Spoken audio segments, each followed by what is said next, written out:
pemerintah. Seperti itu gambarnya. Baik, kita mulai slide-nya.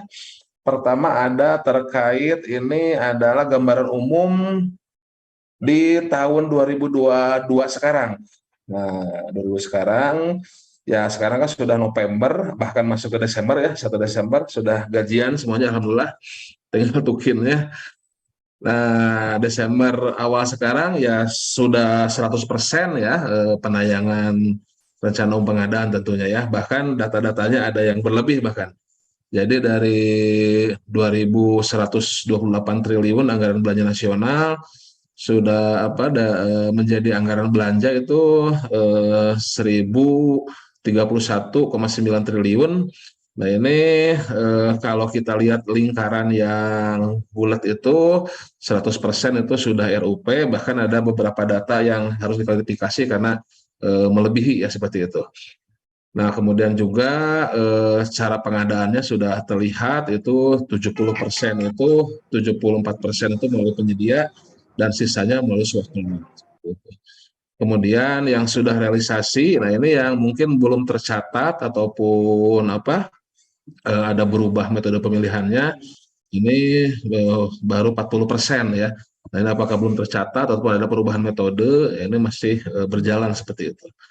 Kemudian realisasi PDN itu sudah 30% ya, yang realisasi seperti itu. Nah ini gambaran tahun 2022 berjalan sekarang ya. Alhamdulillah perencanaan sudah selesai, tinggal realisasinya dan pencatatannya.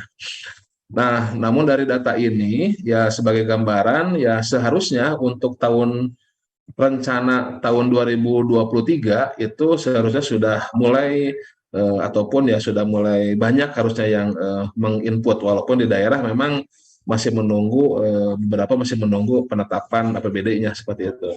Namun sesuai dengan Perlem 11 bahwasannya perencanaan itu kan sudah bisa dimulai dari sejak pembahasan bahwa PPAS kalau di daerah ya, kalau di APBN nota keuangan tentunya seperti itu. Jadi ya untuk perencanaannya tentunya mudah-mudahan sudah bisa dimulai ya itu. Kemudian untuk pengumuman pun ya kalau nanti ada salah-salah sebetulnya bisa direvisi. Karena saya lihat tadi saya intip dari Monep itu untuk tahun 2023 itu baru tidak sampai 10%, baru 8%-an itu yang baru mengumumkan sirup di daerah terutama ya. Seperti itu. Saya lihat beberapa kabupaten kota belum sama sekali mengumumkan ya, bahkan di Pemda yang besar pun baru ada 1-2 paket yang diumumkan. Yaitu mungkin kebanyakan yang tender dini ya, yang melakukan pengumuman. Nah, itu sebagai gambaran di tahun 2022 dan 2023. Nah, mudah-mudahan dengan Bapak sekalian mengikuti acara pentas ini bisa ya tanda kutip menggenjot ataupun mendorong teman-teman di daerah ataupun di KL bisa mengumumkan lebih awal terkait perencanaan pengadaannya. Apabila ada kesulitan, silakan bisa menghubungi kami ya. Sudah banyak saluran ya, sudah banyak media bisa kita sediakan, baik itu melalui online, ada Telegram group seperti tadi juga ya. Kita juga ada RUPLKPP di Telegram, tinggal di search aja RUPLKPP. Di WA juga ada, ataupun bisa langsung nanti ke teman-teman helpdesk seperti itu ya. Oke, nah itu gambaran profil pengadaan tahun 2022 dan di 2023 terutama terkait perencanaan pengadaannya. Oke, next slide. Selanjutnya, nah ini lebih detail ke arah perencanaan yang diumumkan oleh teman-teman di tahun 2022 ya. Nah ini total RUP sirup 1,1 ya, 1.177,3 triliun. Kalau anggaran belanja pengadaan tadi sebetulnya kan kurang dari ini. Nah ini masih cleansing, berarti masih ada, apakah ada yang double, ada yang keinput 2 kali, ada revisi yang masih ini. Nah ini tim Monep masih melakukan cleansing agar datanya sesuai dengan data anggaran pengadaan seperti itu. Nah ini di KL ada 528 triliun dan di daerah 648 triliun. Sebagai gambaran saja, tidak jauh berbeda antara pemerintah daerah dengan KL, ya hampir 50-50, 48-51. Kemudian secara nasional paling banyak dilakukan melalui penyedia 761 triliun, sedangkan melalui swakalola 415. Nah, itu tapi perencanaan. Realisasinya mungkin nanti agak sedikit berbeda ya. Nah, namun ya biasanya tidak jauh berbeda sih dari perencanaannya. Kemudian tagging PDN dari perencanaan ya sudah melebihi target, sudah 675 triliun ya. Impor hanya 86 triliun ya. Dan UMK juga sudah 412 triliun dan non UMK 348 triliun. Nah, ini baru tagging ya, tinggal pelaksanaannya ya. Kemudian di RUPI purchasing itu direncanakan 88 triliun, baru realisasi mungkin sekitar 60 triliunan, ya sedikit lagi lah untuk eksekusi di purchasing. Mudah-mudahan bisa segera diselesaikan. Nah, itu gambaran umum 2022. Nah, kita 1 bulan lagi sudah hampir 2023, ya mudah-mudahan Bapak sekalian, teman-teman semuanya bisa lebih mendorong tadi dalam pembuatan perencanaan dan pengumuman di sistem informasi rencana umum pengadaan ataupun SIRUP. Oke, selanjutnya next slide. Kerangka regulasi ya yang akan kita bahas tentunya semuanya berdasarkan dari Perpres 16 tahun 2018 dan perubahannya Perpres 12 tahun 2021, serta lebih mendasar ataupun lebih detail ada Perlem LKPP nomor 11 tahun 2021. Oke. Selanjutnya apa yang ada dalam Perpres dan ada dalam Perlem. Nah, pertama seperti biasa kita membahas pengadaan ataupun membahas perencanaan ataupun pemilihan ataupun kontrak, tentunya harus selalu diingatkan kembali terkait dengan tujuan pengadaan, karena ini kan yang paling mendasar ya. Ya sederhananya, kalau ada hal-hal yang debatable, kalau ada hal-hal yang meragukan ketika dalam pelaksanaan, kita harus kembalikan ke tujuan pengadaan. Dalam artian, apakah hal yang kita lakukan, baik di perencanaan, di pemilihan, ataupun di pelaksanaan, itu apakah sudah sesuai tidak dengan tujuan pengadaan. Ya, dan tentunya nanti diselaraskan dengan kebijakan dari pengadaan yang merupakan turunan dari tujuan ya. Nah, pertama ini ada value for the money ya, menghasilkan barang jasa yang tepat dari setiap uang yang dibelanjakan, kualitasnya, kuantitasnya sesuai kebutuhan ya, waktunya, biayanya, lokasi dan penyediaannya. Nah, yang paling mendasar ya tentunya. Kemudian ada hal-hal lain ya yang lagi hot juga, seperti meningkatkan penggunaan produksi dalam negeri, usaha mikro, kecil dan koperasi ya. Nah, ini yang lagi seru-serunya, makanya sedikit di-highlight itu. Kemudian meningkatkan peran pelaku usaha nasional ya, pelindungan terhadap pelaku usaha nasional, kemudian penelitian dan pemanfaatan barang jasa hasil penelitian. Ada juga walaupun tidak menjadi sorotan ya tentunya karena ini ada dalam tujuan pengadaan, tentunya kita harus berusaha juga bagaimana kita bisa mencari produk hasil penelitian ya, ada di mana, apakah bisa memenuhi kebutuhan kita atau tidak gitu kan, bagaimana kita bisa memanfaatkannya. Termasuk juga industri kreatif ya, sudah ada pengadaan yang dikecualikan untuk mengakomodir hal ini ya. Kemudian mewujudkan pemerataan ekonomi, memberikan peluasan kesempatan berusaha, dan yang terakhir adalah meningkatkan pengadaan berkelanjutan ya. Ya, pengadaan berkelanjutan ada 3 aspek ya. Yang paling sering dibahas adalah terkait ramah lingkungan ya, aspek lingkungan hidup ya. Sebelum ke aspek yang lain ya, ada sosial ataupun ekonomi ya. Nah, namun yang paling terdekat pun ini yang ramah lingkungan nampaknya masih perlu dimaksimalkan juga nih ya.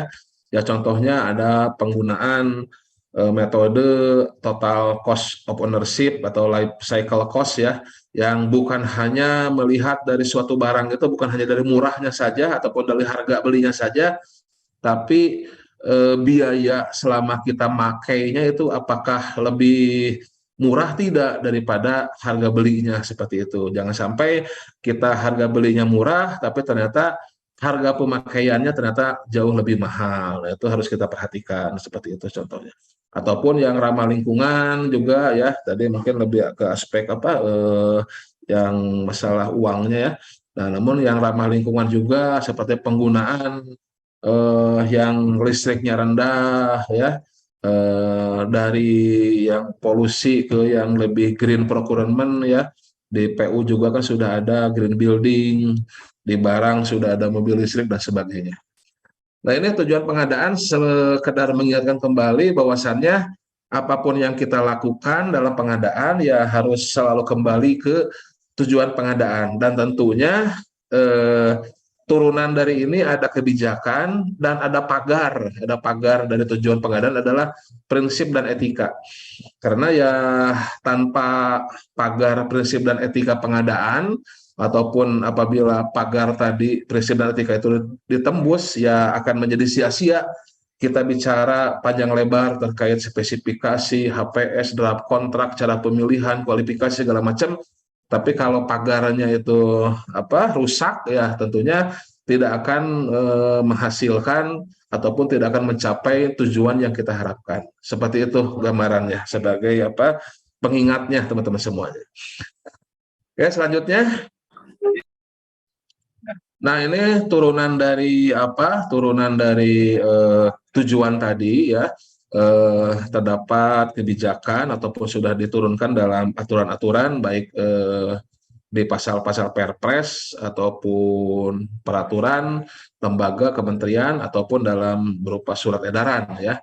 Nah, ini ada angka 40% kan ya untuk penggunaan produksi dalam negeri, yang mana apabila terdapat produk dalam negeri yang memiliki penjumlahan gabungan antara tingkat komponen dalam negeri TKDN ditambah BMP ya, bobot manfaat perusahaan paling sedikit 40% ya, maka ini menjadi kewajiban untuk menggunakan produk dalam negeri ya.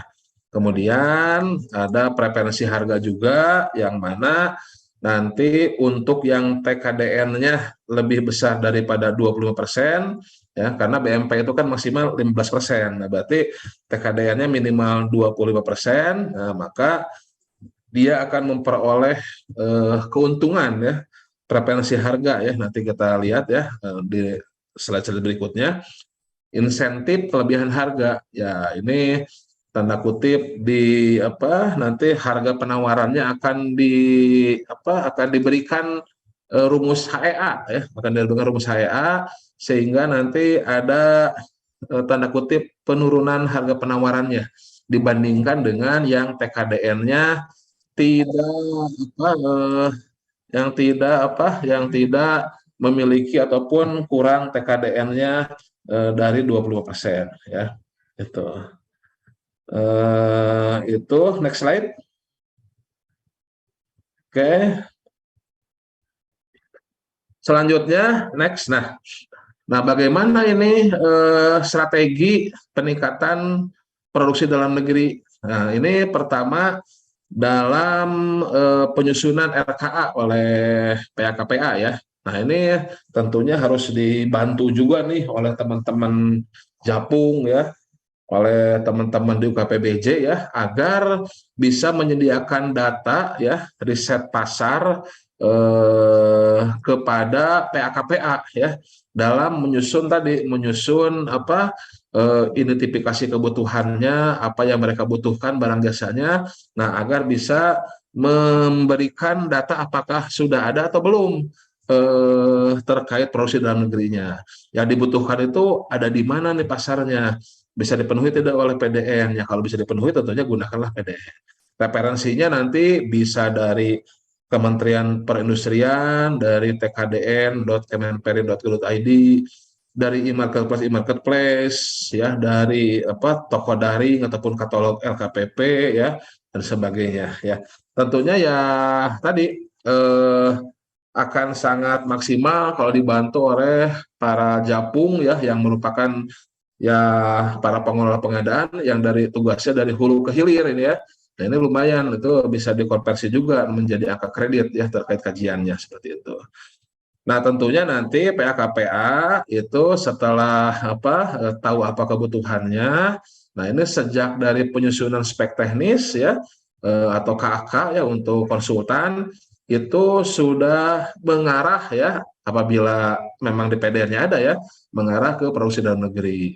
Kalau memang kebutuhannya bisa dipenuhi oleh PDN. Tapi kalau memang kebutuhannya itu hanya bisa dipenuhi oleh produk luar negeri, produk impor, ya tentunya sebelum kita eksekusi ke impor, kita cari dulu apakah ada substitusinya atau tidak. Ataupun sedikit banyak ada penelitian atau kajian, ya kajian singkat lah ataupun kajian sederhana, ini kenapa sih harus pakai pakai produk impor? Misalkan ada kasus di alat kesehatan, oh ternyata karena para tenaga kesehatan itu waktu sekolahnya praktikumnya misalkan menggunakan produk impor sehingga ketika di rumah sakit mereka terbiasa ataupun tidak bisa menggunakan produk dalam negeri. Oh, berarti harus ada penetrasi nih ke sekolah-sekolah tenaga kesehatan agar pada praktikumnya itu mereka menggunakan PDN sehingga ketika mereka sudah lulus bekerja di rumah sakit mereka sudah terbiasa menggunakan produk dalam negeri atau kayak misalkan atlet ya atlet. Nah ketika latihan mereka sudah menggunakan produk impor nih alat-alatnya apalah alat-alatnya ya. Nah sehingga ketika dikasih alat PDN mungkin belum bisa maksimal atau bagaimana. Nah mungkin penetrasi ketika latihannya diberikan ataupun menggunakan PDN. Nah itu kurang lebih seperti itu gambarannya ya strateginya untuk meningkatkan produksi dalam negeri pada awal-awal perencanaan yaitu ketika membuat rencana kerja dan anggaran. Oke, slide berikutnya. Ini masih dalam tujuan ya. Next slide. Nah, ini contoh kita melakukan survei di katalog elektronik ya. Nanti juga Bapak Ibu bisa masuk ke website Kemenperin tkdn.kemenperin.go.id itu bisa di-download itu Excel-nya itu. Sudah ada 30 ribuan produk ya. Bisa di-download, bisa dicari ya secara offline seperti itu. Oke, slide berikutnya. Nah, ini tadi terkait yang 40% TKDN BMP ya. Nah, jadi kalau yang warna apa ini ya? Biru apa nih ya? Saya ini sudah buta warna ya. Buta warna yang diseleksi warna juga ini sebetulnya ini ya. Makanya dulu saya cita-cita jadi pilot ini tidak berhasil karena ternyata ketika dites tidak ada angkanya, tidak ada angkanya. Baru tahu saya itu buta warna gitu ya. Dan ternyata tahun-tahun berikutnya juga saya baru tahu ternyata saya tuh diseleksi warna. Saya tuh tidak bisa menghafal warna gitu ya. Kayak ini warna apa ini tuh ini? Ya, ini buta hijau lah punya nih. Buta hijau karena ternyata saya kalau di lampu merah yang hijau itu kayak putih gitu ya. Buta hijau juga berarti itu. Lebih seperti itu. Ini biru ya, pasti biru lah ya kalau saya kurang pas ya. Ini yang paling kanan lah, paling kanan. Nah, ini yang paling kanan ini ya itu TKDN-nya itu plus BMP-nya itu pasti sudah di atas 40%. Nah, yang mana si TKDN-nya ya, si TKDN-nya itu bisa pas 25%, nah yang di atas ya, pas 20%, ini yang di atas ya, yang di atas 20% atau ya dia BMP-nya sudah 15% kan plus 20% jadi 40 nih. Nah, miring ke bawah nih, miring miring ke bawah kalau memang TKDN-nya sudah minimal 40% ya BMP-nya mungkin masih nol ataupun masih kecil lah gitu kan. Nah, kalau berada di yang paling kanan ini, nah berarti ini wajib pasti wajib PDN ya dengan menggunakan preferensi harga. Jadi ini sudah wajib PDN semuanya, tidak boleh produk impor ya kalau sudah ada TKDN plus BMP-nya sama ataupun lebih daripada 40%, yang mana sudah dipastikan TKDN-nya itu pasti di atas ataupun sama dengan 25%. Nah, ini berarti persaingannya antar PDN dengan menggunakan HEA ya, harga evaluasi akhir seperti itu. Nah, kemudian ada segitiga yang di tengah-tengah ini. Nah, yang di tengah-tengah ini ya berarti ini yang mengkompetisikan antara PDN dengan produk impor ya dengan menggunakan preferensi harga ya dengan menggunakan preferensi harga yang mana ini produk-produknya ya ini TKDN-nya memang sudah ada yang di atas 20% tapi secara keseluruhan plus BMP-nya ini masih 40%. Nah, berarti di sini masih perlu ada peluang produk impor masih bisa bersaing, tapi tentunya dibantu dengan preferensi harga ya. Kalau tadi yang paling kanan ini preferensi harganya untuk mempersaingkan produk produk dalam negeri saja. Nah, kalau yang di tengah ini segitiga tengah ini persaingan antara impor dengan produksi dalam negeri yang mana hanya yang PDN di atas 20% saja yang akan memperoleh HEA ataupun preferensi harga seperti itu. Nah, kemudian kalau yang kurang dari 25%, nah ini berarti kompetisi antara PDN ya dan produk impor kalau memang kebutuhannya ya masih bisa dipenuhi oleh impor, masih memerlukan impor tanpa preferensi harga. Nah, ini konsep yang apa kita atur di dalam perencanaan pengadaan seperti itu. Oke. Selanjutnya, nah ini sedikit gambaran terkait katalog elektronik ya. Sejumlah tayang sudah banyak, sudah melebihi target ya. Tinggal bagaimana kita memonepnya ya, bagaimana kita memonitoring evaluasinya agar resiko. Nah, karena dengan kebijakan terakhir kita membuka sebanyak-banyaknya produk dan sebanyak-banyaknya penyedia, tentunya ini akan ada ya sedikit banyak akan ada resiko juga, yang mana ini resikonya akan banyak juga di penyedia dan di PPK ataupun di pejabat pengadaan. Terutama dengan semakin banyaknya produk dan penyedia ini, tentunya PPK dan pejabat pengadaan harus memiliki kemampuan ya di dalam memfilter, di dalam memilah dan memilih ya barang mana yang betul-betul cocok untuk kebutuhannya dan penyedia mana yang betul-betul ya cocok dengan kebutuhannya juga, baik data dari sisi kualitas, dari sisi kuantitas, ya paling akhir nanti dari sisi layanan mungkinlah mana yang layanannya yang paling dibutuhkan seperti itu oleh user seperti itu ya. Nah, ini yang paling penting ya. Sekarang oke, produk banyak, penyedia banyak, tapi ingat hati-hati resikonya tentu akan lebih besar ya, karena ya seperti zaman sekarang kan ya, untuk informasi data itu semakin banyak ada di mana-mana. Cuman bukan masalah data informasinya gitu kan, tapi sekarang ini ke kepandaian kita ataupun ya kemampuan kita untuk bisa memilah dan memilih dari data dan informasi yang berserakan sekarang ini mana yang betul-betul dibutuhkan oleh kita. Karena ya kalau ya kita melihat di luar dari katalog elektronik ya, seperti Google, YouTube, ataupun media-media lainnya, informasi itu bukan kita cari, tapi informasi itu datang ke kita gitu kan, di TikTok apa for your home apa istilahnya itu. Jadi muncul di dashboard kita, dan yang muncul di dashboard kita itu adalah sesuai dengan apa yang kita sering cari, apa yang kita sering belanja, apa yang kita sering lakukan, perilaku-perilaku kita itu tercatat ya, dan itu menjadi asupan kita gitu kan, ke dalam dashboard kita, baik di YouTube, baik di media sosial kita. Nah, jadi data informasi yang datang ke kita gitu kan, bukan kita nyari-nyari informasi ya. Nah, begitu pula kurang lebih di dalam belanja pemerintah pun ya sekarang produk semakin banyak, penyedia semakin banyak, tentunya juga ada gerakan-gerakan marketing segala macam. Nah, kita yang harus bisa memilih dan memilah, dan pada akhirnya kembali lagi ke tujuan pengadaan dan pagar tadi yang di awal, prinsip dan etika pengadaan. Begitu ya. Ini gambaran umum saja bahwasannya katalog elektronik sudah banyak produknya, lokal juga, sektoral juga. Bapak Ibu juga di lokal ataupun di sektoral kalau mau nambah produk juga silahkan ya. Nah, tinggal kemampuan, kompetensi dari para ahli pengadaan inilah yang harus betul-betul bisa dimaksimalkan agar bisa kita mengelola pasar pengadaan ini. Begitu. Next slide. Nah, selanjutnya ini untuk PPK mungkin ya, ini untuk PPK. Nah, ini bagaimana PPK bisa mereview spek dari PAKPA.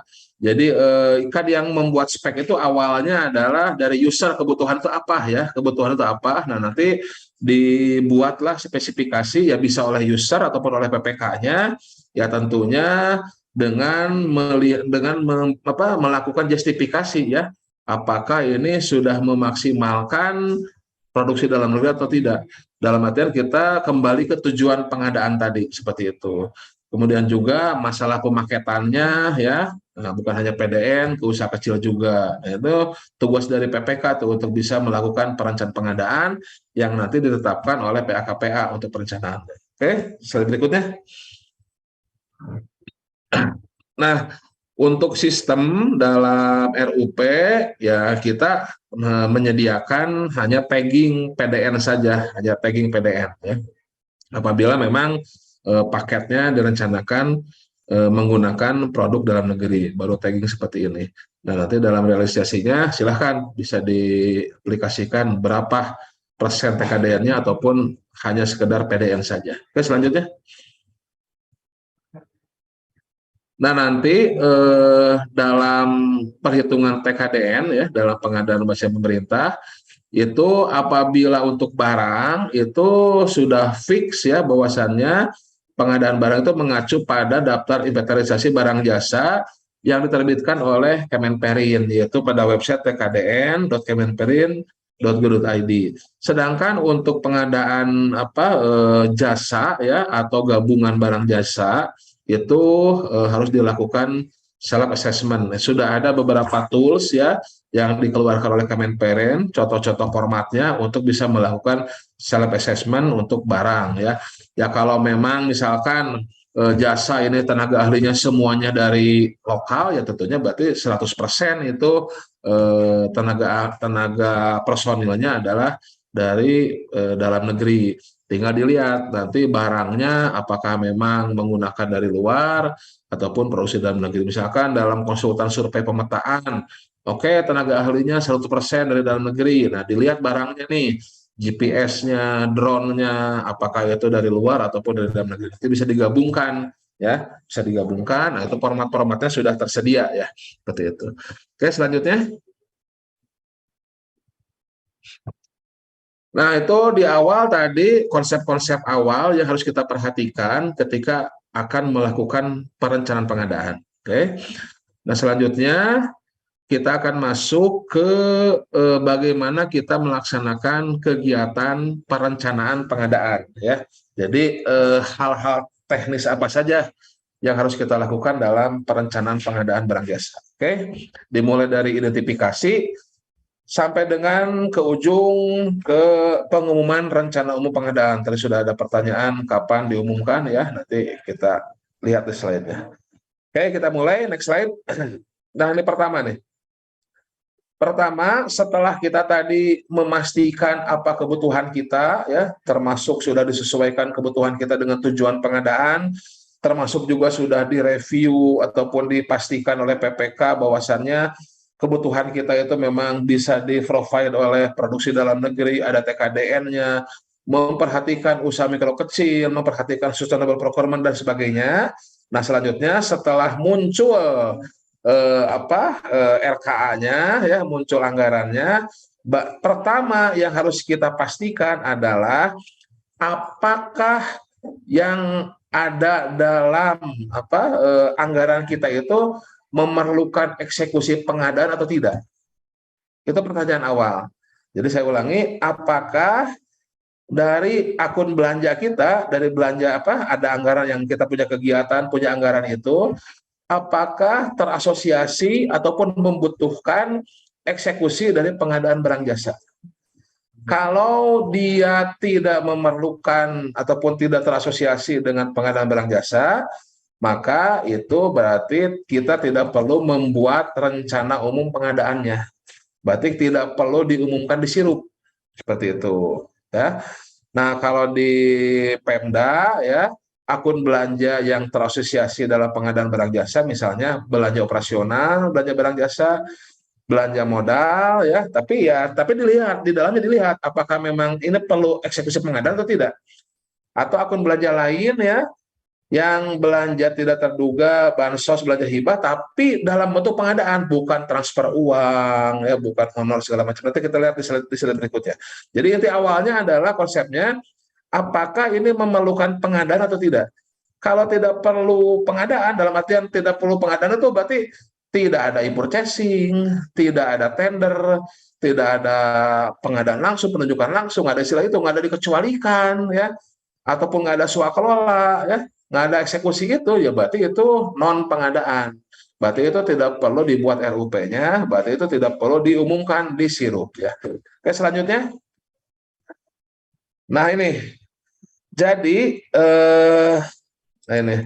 Jadi pengadaan itu kan ada swakelola dan ada penyedia cara pengadaan.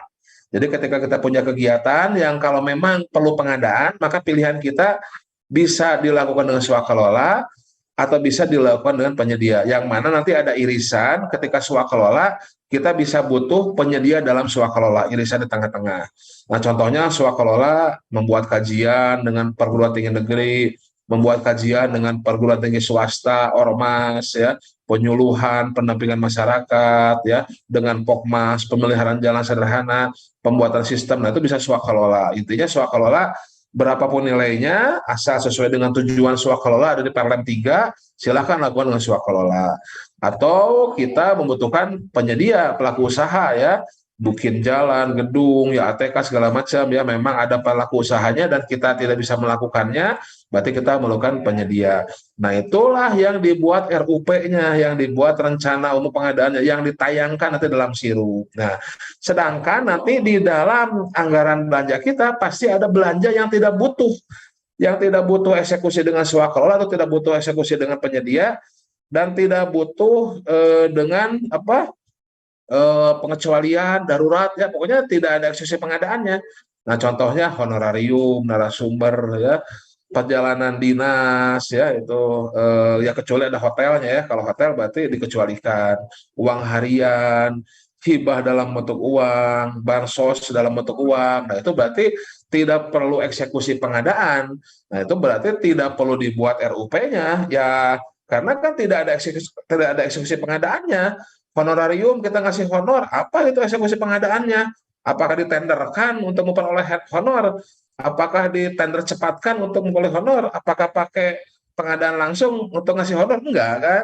Nah, itu berarti bukan termasuk ranah pengadaan, berarti tidak perlu eksekusi pengadaan. Ini mohon maaf saya ulangi lagi karena ya melihat beberapa data sirup di tahun sebelumnya pada beberapa KLPD ternyata masih ada juga, ya, hal-hal sederhana seperti ini. Nah, mudah-mudahan teman-teman di sini yang memang berkecimpung dalam pengumuman ataupun pembuatan perencanaan ataupun ya bisa memberi tahu ke teman-teman yang menginput RUP, nah bisa membedakan di awal itu mana yang membutuhkan eksekusi pengadaan dan mana yang tidak. Itu di awalnya, ya. Oke, selanjutnya. Nah, selanjutnya setelah kita tahu bahwasanya ini butuh eksekusi pengadaan, barulah kita bisa menetapkan apa jenis barang jasanya. Nah, ini apakah termasuk barang, konstruksi, konsultan, dan jasa lainnya. Nah, ini ada hubungannya juga dengan kategori tadi yang di judul, ya, kategorisasi dari barang jasa yang akan diadakan. Nah, memang di dalam data BPS itu ada yang namanya KBKI, ya, gitu. Ada KBKI yang mana untuk barang itu ada KBKI buku apa sampai buku 4, ya. Nah, kemudian yang lainnya KBKI buku 5 sampai 9. Nah, hanya saja di perencanaan itu seringkali satu paket itu masih gelondongan, masih satu paket pengadaan barang itu barangnya itu bisa beragam, ya. Bisa beragam itu kemudian juga dalam satu paket itu ya tadi bisa muncul beberapa jenis KBKI. Nah, sehingga ketika kita melakukan perencanaan pengadaan dan menayangkannya dalam sirup itu kita belum bisa menentukan ini KBKI mana, ya. Kita sudah melakukan kajian dengan data sirup tahun-tahun sebelumnya, yaitu kita mengklasifikasikan setiap paket itu ternyata masih belum bisa sampai ke, ya, sampai 5 digit pun masih susah kita mengklasifikasikannya. gitu kan, untuk data-data yang lama. Nah, sehingga kita masih belum memiliki cara yang tepat ya untuk bisa memasukkan kode KPKI ke dalam rencana umum pengadaan seperti itu. Sedangkan untuk konstruksi konsultan jasa lainnya itu kemungkinan bisa kita sudah klasifikasikan KPKI-nya apa. Ya, seperti itu ya. Jadi ya kita belum masih meneliti bagaimana kita bisa memasukkan kategorisasi dari jenis barang jasa. Namun ketika proses pengadaannya, nah itu kemungkinan ya bisa dilakukan karena ya ketika satu paket RUP itu kadang kan dipecah menjadi ini dilakukan dengan di-purchasing ya, kemudian ini dilakukan dengan tender cepat dan sebagainya sehingga menjadi beberapa paket yang barangnya sudah barangnya sudah apa barangnya sudah tertentu seperti itu ya kalau di pelaksanaan ataupun ketika sudah selesai ya seperti itu. Nah, ini gambarannya. Tapi kalau Bapak Ibu teman-teman ada masukan ataupun ya ada ide-ide inovasi ataupun bagaimana agar bisa ini kita bisa inventarisir KBKI-nya, silahkan ya, kita terbuka untuk masukan dan saran. Oke, next slide selanjutnya. Nah, tadi ya bahwasannya cara pengadaan itu kita ada dua ya jadi setelah kita pisahkan mana yang butuh eksekusi pengadaan. Nah, tentunya yang membutuhkan eksekusi pengadaan yang akan kita buat rencana umum pengadaannya, nah kita pastikan ini mau dengan cara apa nih? Apakah mau dengan swakelola atau dengan penyedia ataupun melalui pelaku usaha. Nah, kalau yang tidak memerlukan eksekusi pengadaan ataupun yang tidak perlu dibuat RUP-nya, tentunya kita bingung ini mau cara yang mana pasti ya. Tadi ngasih honor ya, ngasih transfer, itu kan ya tidak ada cara pengadaannya. Itu tinggal eksekusi keuangan saja, tinggal bayar saja, tinggal transfer saja, seperti itu kurang lebih. Nah, kalau memang kita membutuhkan eksekusi pengadaan, nanti kita harus memutuskan ini caranya mau bagaimana. Nah, ini juga penting nih. Ini juga penting dalam artian teman-teman semuanya, Ibu sekalian, kalau kita mau melakukan pengadaan, kita itu dari awal itu ya tentunya harus sudah mengetahui sebetulnya barang jasa yang kita butuhkan itu ada di mana pasarnya dan pelaku usaha ataupun orang bukan perusahaan orang yang bisa mentransfer, yang bisa membawakan barang jasa yang kita butuhkan itu siapa gitu kan. Sebetulnya kan pengadaan itu seperti jual beli ya, pengadaan itu pengadaan ya, dari belum ada menjadi tidak ada di dinas kita, di rumah kita ataupun di satker kita, asalnya belum ada menjadi ada. Nah, tentunya pengadaan itu dilakukan oleh seseorang gitu kan ataupun ya satu pihak lah gitu kan yang bisa memberikan barang atau jasanya ke kita seperti itu ya. Nah, itu kita harus tahu nih siapa yang bisa mengadakan itu. Nah, kita harus tahu siapa itu, apakah siapanya itu masih ibaratnya masih kerabat dekat kita, masih sesama ASN ya, di KLPD lain atau mungkin kita juga sendiri bisa atau bisa ASN di luar dari satker kita, ya mungkin ada yang itu ya kemampuannya ada di mana, siapa yang bisa membawakan barang jasa yang kita butuhkan dari siapa itu, siapa tahu mungkin ASN lain di kementerian lain, di lembaga lain ataupun di Pemda lain ya. Jadi kalau ada kementerian yang memang ahli dalam bidang yang kita butuhkan, ya bisa kita kontak, misalkan bisa nggak nih kita kerjasama seperti BRIN. BRIN itu banyak peneliti tuh, banyak ahli-ahli tuh, banyak orang-orang pintar tuh. Nah, itu kita bisa cari tuh di BRIN ada nggak peneliti terkait yang kajian yang akan kita lakukan. Kemudian LKPP terkait pengadaan, ya siapa tahu LKPP bisa ajak kerjasama untuk melakukan kerjasama swakol tipe yang kedua. Ya intinya kita harus tahu instansi-instansi pemerintah lain itu punya kapabilitas kemampuan apa yang bisa memasok pengadaan kita.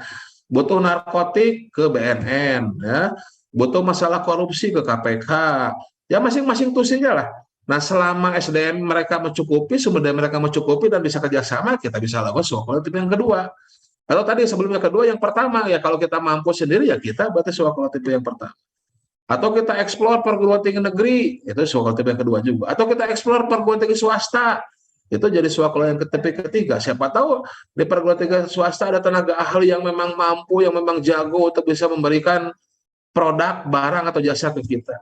Atau ada ormas, ahlinya lingkungan hidup, ada walhi, antinya korupsi, ada ICW, ada granat untuk narkoba, kesehatan, jantung sehat, dan sebagainya.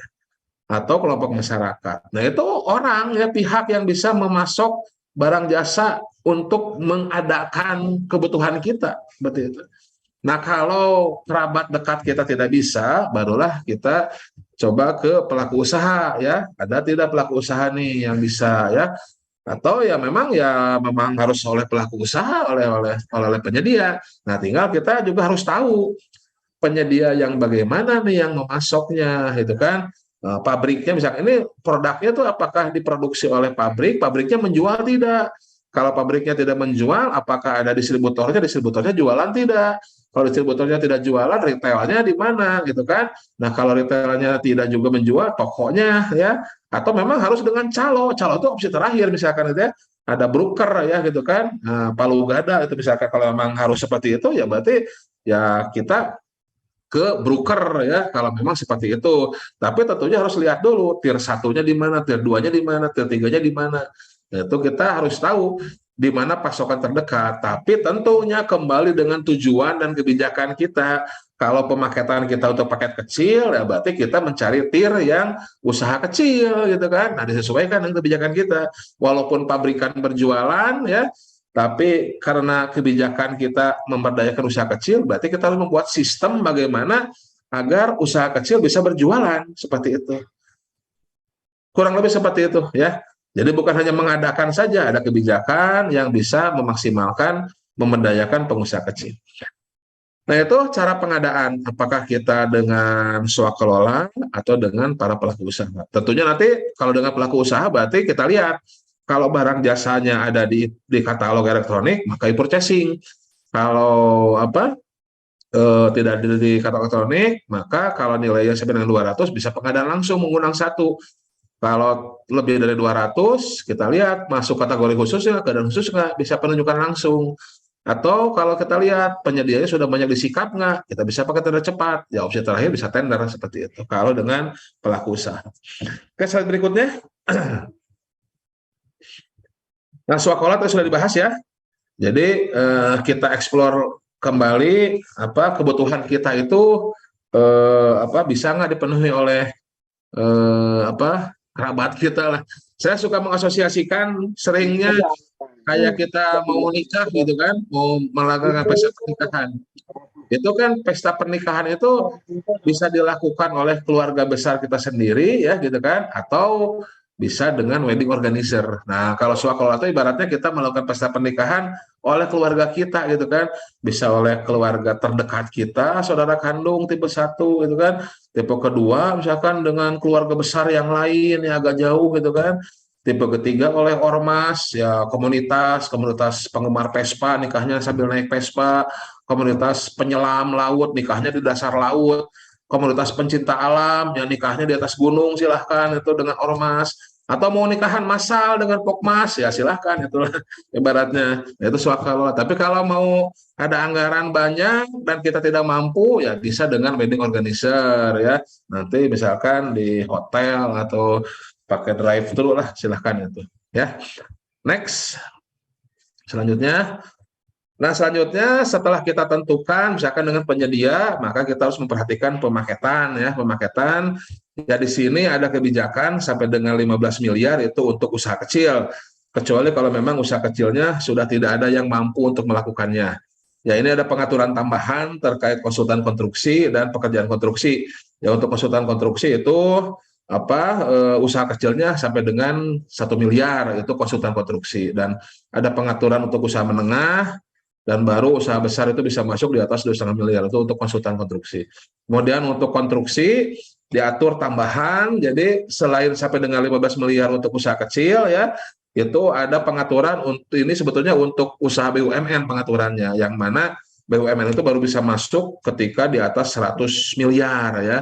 Nah, kemudian ada usaha menengah 15 sampai 50 miliar, usaha besar non BUMN 50 sampai 100 miliar. Ada pengaturan khusus untuk konsultan konstruksi dan pekerjaan konstruksi.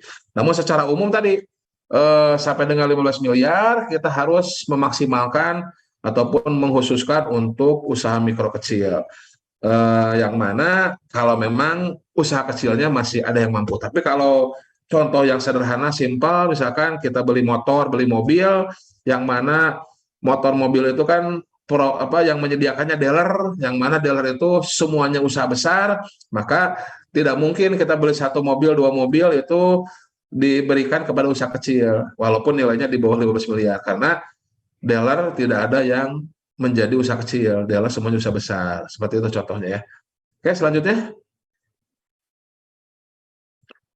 konsolidasi, ya ini juga perlu dipertimbangkan, jangan sampai sedikit-sedikit pengadaan, pengadaan kok sedikit-sedikit, sehingga banyak waktu terbuang percuma, tenaga terbuang percuma, pemikiran juga terbuang percuma karena melakukan pengadaan yang banyak untuk hasil yang sedikit-sedikit. Nah, kalau barang jasanya sama, ya jenisnya sama gitu ya, kalau bisa disatukan dari sejak perencanaan itu PAKPA ya tentunya sih yang paling ideal tuh UKPBJ ya, yang bisa melihat keseluruhan dari pengadaan di KLPD-nya. Nah, mana nih yang bisa potensi disatukan, mana yang merupakan kebutuhan rutin ya, yang semuanya kembali ke niat sih ya.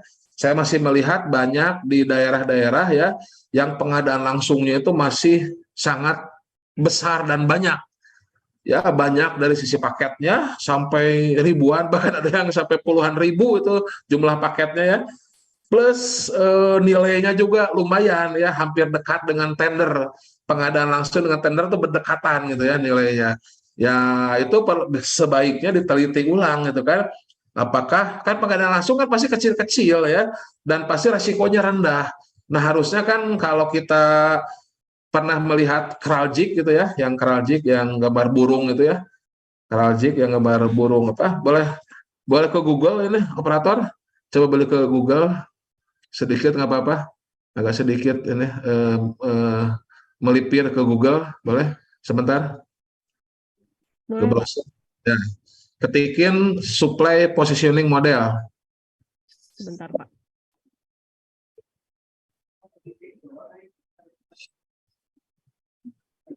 Ntar aku lagi diminta Pak Heldi ini dulu, Mas. Supply Positioning model. positioning model. Sebentar. Ada coba tampilkan gambarnya. Ada gambar-gambar burung yang dari ITC itu, yang dari modul ITC. Nah, yang gambar, nah ini yang kiri nih, kiri kedua nih. Supply positioning model. Nah, kiri kedua nih. Nah itu. Barusan, nah itu coba diperbesar. Nah itu, nah di Mujizat Tosanet, nah itu perbesar boleh. Di double klik atau gimana? Double klik. Nah ini kan. Nah yang mana harusnya? Nah ini harusnya yang rutin ini. Nah ini rutin ini kan, resiko rendah dan nilainya juga kecil. Nah ini biasanya yang dijadikan pengadaan langsung di sini nih. Nah harusnya ini kan sesuai dengan strategi gambar ini ya, harusnya ini si burungnya ini rebahan ini sambil baca buku nih santai-santai. Nah maksudnya apa? Maksudnya untuk pengadaan-pengadaan yang rutin, resiko rendah, nilainya rendah, ya model-model pengadaan langsung tadi harusnya tadi bisa diotomasi dengan sistem, bisa disatukan, dikonsolidasikan, agar apa?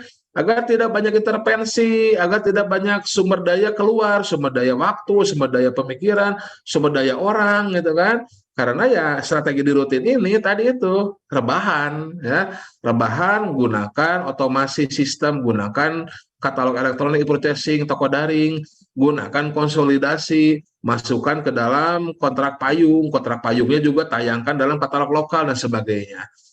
Itu ya untuk konsolidasi. Jadi jangan sampai kita tadi simpelnya sedikit pengadaan sedikit. Nah, kita harus fokus di kritikal. Kritikal inilah yang biasanya Pareto. Pareto itu paketnya sebetulnya sedikit. Pareto itu harusnya paketnya sedikit tuh. Ya, Pareto itu kayak inilah, kalau yang sering lihat YouTube itu konspirasi global gitu ya. Yang apa, Bos Darling atau Bosman Mardigo lah gitu ya. Ini kan katanya apa, hanya 5% orang yang menguasai 90% harta di dunia, kata konspirasi global, kalau Sobab ya. Nah, ini juga berlaku Pareto, ya Pareto sebenarnya 80-20. Jadi sebetulnya hanya 20% jumlah paket yang memakan 80% lebih anggaran. Nah, sehingga kalau kita bisa fokus di kurang dari 20% ini jumlah paket, maka sebetulnya 80% anggaran sudah kita amankan. Jadi misalkan kita punya 1.000 paket, 20%-nya berarti seratusan lebih lah.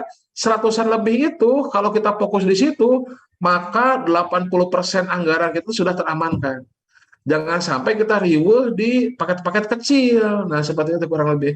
Habis waktu, habis biaya, habis pemikiran. Nah, bagaimana yang kecil-kecil itu, yang jumlah paketnya banyak, tapi nilainya kecil-kecil, bisa diotomasi, bisa dikonsolidasikan, bisa di apa, bisa dikontrak payungkan, bisa dikatalog lokalkan dan sebagainya. Banyak strateginya agar kita bisa fokus di kritikal. Kritikal itu yang resikonya tinggi, baik resiko gagal tendernya ataupun gagal pengadaannya, itu bisa beresiko bagi organisasi, bisa beresiko bagi visi misi kepala daerah misalkan, dan nilainya juga besar dan sebagainya. Gitu ya. Kembali ke laptop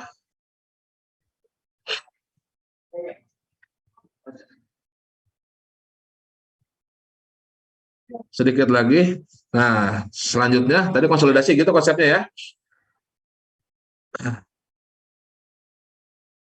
Nah, yang harus diperhatikan juga dalam perencanaan adalah terkait waktu pemanfaatan barang jasa. Nah, ini juga ya mulai dari pembuatan dan penayangan pengumumannya.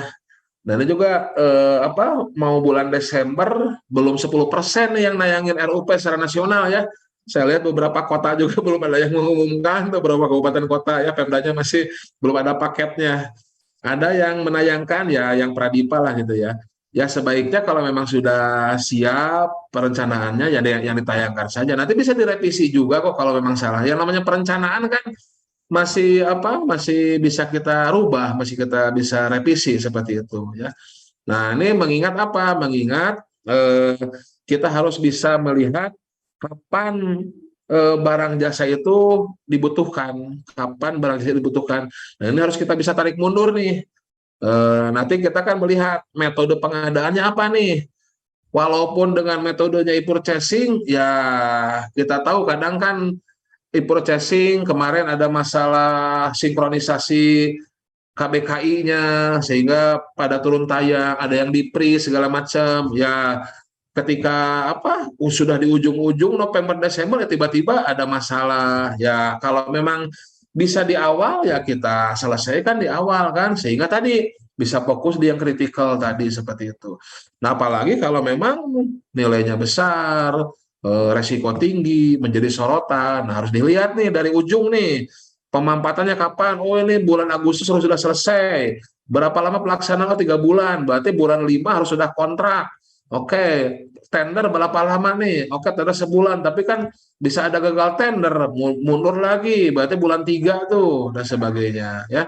Nah, berarti di Januari itu harus sudah selesai semua tuh perencanaannya. Sudah mulai tayang. Nah, sebenarnya kalau Agustus itu harus di apa, Agustus harus sudah dipakai seperti itu. Ya.